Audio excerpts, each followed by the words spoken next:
Joanna Lumley has poured scorn on Strictly contestants who complain about the hours they have to put in learning to dance by stating it is not actual dancing anyway. Speaking at the China Exchange in London Soho, it was mentioned to the actress that those on the popular BBC show learn to tread the boards in only 6 weeks, and she replied with, "That's not dancing." The topic came about because she was discussing how hard she had to prepare for her role as Purdey in the new Avengers. When it was decided she should be able to dance, so was put through a grueling crash course to get her up to speed.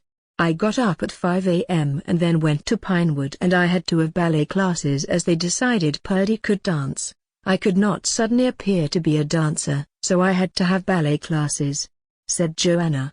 "As a child I was a clown. I was the fool in the family. I just wanted to be an athletic little tick as I was a tomboy as a child." And with the 70-year-old fast approaching national institution status, if she's not reached it already. How did she react when asked whether the concept of a damehood is something that floats her boat? "Oh no.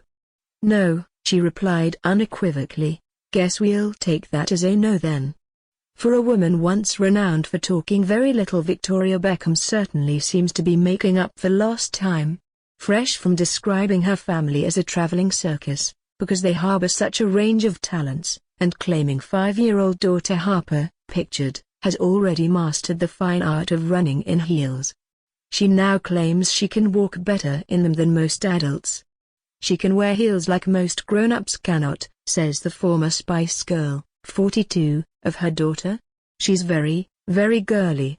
But she also loves to run around in the garden and get muddy with her brothers." Victoria has Brooklyn, 17, Romeo, 13, and Cruz, 11, with her husband David Beckham.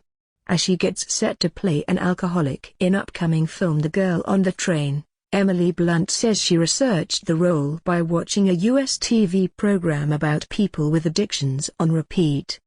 "I don't have an addictive personality whatsoever, so it was like wearing somebody else's skin," says the British actress, 33, who had her second child with US actor husband John Krasinski in July. "As alien as this person is to who I truly am, I had to understand her and empathize and get into that mindset. The thing I found most helpful was watching Intervention on a loop until I had seen every type of addiction in action." Couldn't she just have gone to the local park for 20 minutes? Jamie Olive must have a will of iron as he reveals he kept secret from his wife Jules the sex of their 5th and latest child, the bizarrely monikered 1-month-old River Rocket. "I knew it was a boy and didn't tell Jules," the healthy eating championing chef, 41, tells Woman's Own. "We got the doctor to write it down and put it in an envelope, which I steamed open. Jules has willpower and didn't want to know. She was riffing on boys' and girls' names and paint colors for the baby's room, and it is quite difficult to not give it away when you know." Fair enough, Jamie, but on the issue of the baby's name, River Rocket would have been just as bad for a girl. Strictly contender Louise Redknapp might not carry much clout in the Lumley household, see left, but she might with MI5, having installed a Wi-Fi blocking device at her home in order to restore some family conversation with her technology-obsessed husband and sons. The ex-Eternal singer, 41, mother to Charlie, 12, and Beau, 8, by former footballer turned TV pundit Jamie, 43, says, "I love our family mealtimes, they're so important. But getting the boys and Jamie off technology is a challenge. Recently we tried out a new gadget that blocks off Wi-Fi at the table. Suddenly I could get the boys' full attention, and Jamie's, over a meal." Watch more videos at video.5la.net.